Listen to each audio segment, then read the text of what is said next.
Like, there's a reason that I think Crawford's the best pound-for-pound fighter in the world, right? Because I think, and Canelo once was. Even though Crawford is biologically older, Canelo has had the longer career. He's been fighting since he's a teenager, and there's been signs recently that maybe he's not the same guy that he used to be. If you go down the list and ask me about tactical advantages, most of them are Crawford. What Canelo has is size, and as a result, physical strength and punching power. Aye man, Max is back, and now he's talking Canelo versus Crawford like it's the fight of the decade. And I can't lie, the nostalgia hit me. You'll remember those old Max Kellerman face-off shows. He had fighters staring holes through each other like somebody stole their rent money. Now here he is, breaking down every jab, every ring IQ move, and still sounding like the college professor who hangs out at the boxing gym on weekends. First attribute, best jab. Crawford. Best defense. Crawford. Nowadays, Crawford. I would say early in the fight, Canelo, and earlier in his career, Canelo. But he hasn't been that kind of fighter in recent years. Man, Max could make a grocery list sound like a pay-per-view intro. Max kept it blunt. Skill for skill, Crawford's got the edge. But Canelo is built like he snacks on dumbbells. You can't teach that kind of frame. And when Max compared it to Hagler versus Duran, that's vintage boxing history talk. And Duran moved up from junior middle to middle, but he'd started it light just like Crawford. And Hagler was the best pound for pound in the whole thing. And that fight was nip and tuck all the way. And Hagler had to outwork him in the 15th round to get a decision. So that's the kind of fight I see here. I think this is going to be a very competitive fight. If Bud pulls this off, people better keep the same energy they had doubting him. Because you don't climb 3 weight classes and beat Canelo by accident. That's like showing up to a BBQ, taking over the grill, and somehow not burning the chicken. Only a chosen few can do it. Maybe I could see Terence Crawford go southpaw because you see Canelo has had a bit of problems with southpaws. You could see Canelo, I could see him getting frustrated, picking him up like how he does, like when he gets frustrated. But I say 6th, 7th, 8th round on up, I think he'll figure him out, and we need Canelo to get a stoppage, if not get a get a knockout. I think it'll be great for Mexico, and it'll be great for Razas. But I got Canelo, coming out with the victory. And after Kellerman gave us that professor-style breakdown, we got some bomb news. Canelo's own sparring partner Sean Hemphill stepped up with the insider scoop. This ain't no casual opinion. This is a man who spent 5 weeks straight taking Canelo's shots in training like it was a full-time job. Hemphill kept it a buck. One day he thinks Bud can do it. Next day he remembers Canelo's chin is basically bulletproof. Oh, that was a great experience. Arguably one of the best fighters in the world right now. Just sparring with him definitely boosted my confidence. I actually was sparring him and Munguia some days, 6 days in a row, back to back. So it definitely did a lot, experience-wise, confidence-wise, and just knowing I can move around with those guys and not only just survive, but to hold my own 5 weeks straight, And his advice: if Crawford wants a shot, he better box, move, and play chess, because standing still against Canelo is like volunteering to catch bricks with your ribs. Hemphill laid it out plain. It's Bud's brain versus Canelo's chin, and we're about to see which one cracks first. And remember, this is coming from a guy who said the press conferences and Misfits chaos don't faze him. But Canelo's pressure in sparring, that's the real storm. The physical advantages that Saul will have, from your point of view. If Crawford beats Canelo, what does he have to do to beat Canelo to negate those physical advantages, the size, the weight? Yeah, he's going to have to box. He's going to have to be smart, move, and not just sit in one spot and let Canelo pressure him and break him down.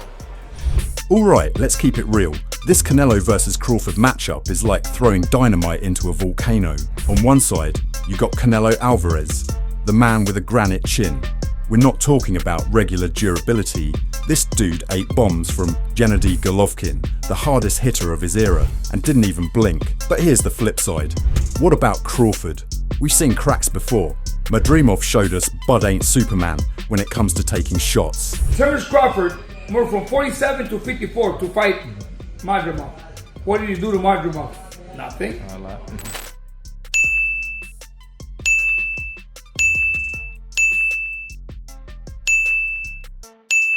And that's the question hanging over this fight.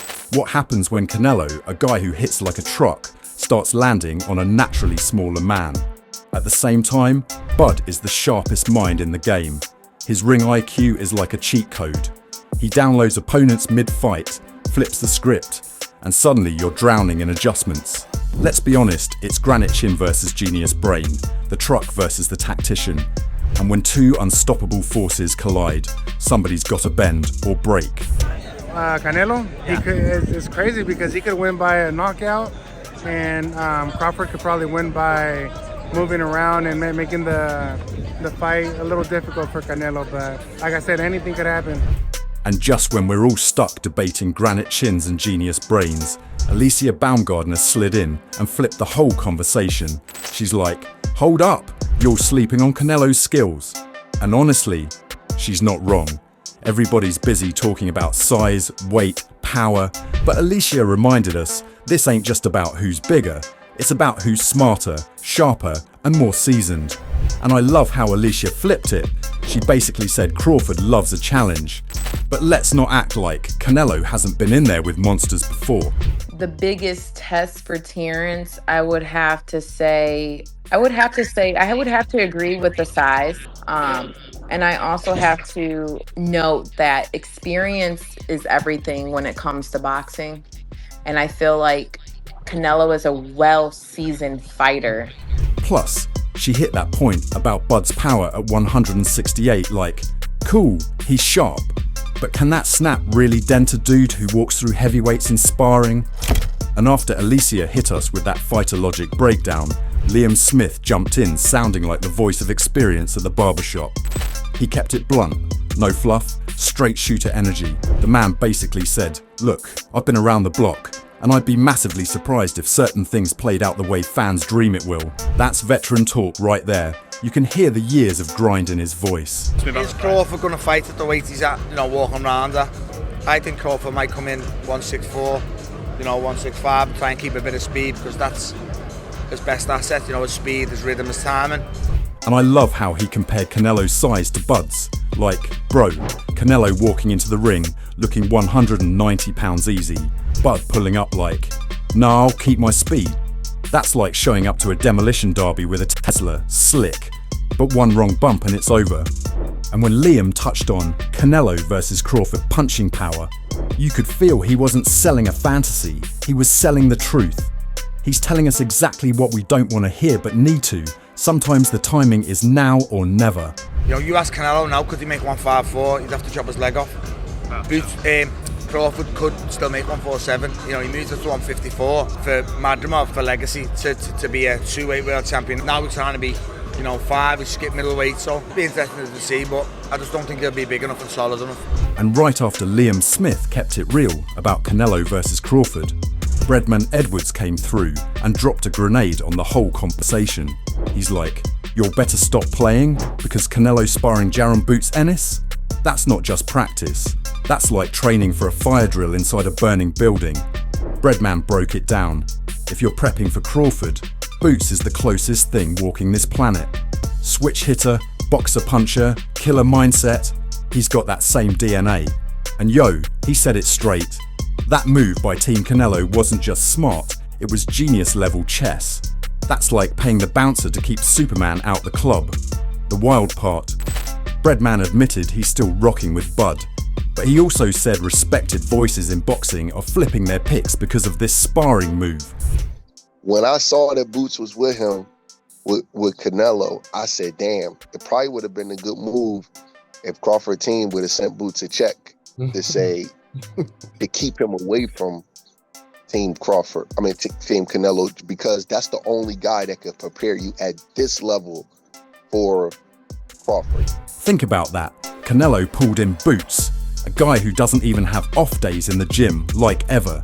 And suddenly the whole betting room is shaking. That's how you know Canelo ain't just taking this fight serious. He's obsessed with making a statement. And then Breadman hit us with some history. He said Emmanuel Stewart used to literally hire sparring partners just so the other team couldn't touch them. That's next level game planning. And Canelo's camp just pulled the same power move. Matter of fact, Breadman even hinted that maybe Crawford's team should have thrown Boots a check first, just to block him from lacing up for Canelo. That's how high the stakes are. This ain't just training. This is Cold War level strategy. I mean, you know I got Crawford in the fight, but it definitely shook things up. And it was a good move by Reynoso, because if I was getting prepared for Crawford, I would use Boots as a sparring partner. If I was getting prepared for Boots, I would use Crawford as a sparring partner. So when you stack it all up, Max dropping history lessons, Hemphill spilling gym secrets, Alicia flipping the script, Liam Smith giving barbershop truths, and Breadman exposing Cold War sparring chess. This fight feels bigger than just Canelo versus Crawford. It's like the whole sport holding its breath. Now the question is simple: granite chin or genius brain? Who bends first? You'll let me know in the comments. Don't be shy. Drop your wildest takes, even if they sound like barbershop debates after 3 beers. And hey, don't forget to like, share and subscribe. Not for me, but because if you don't, Canelo might start charging rent for living in Bud's head, and nobody wants those eviction papers showing up at fight night.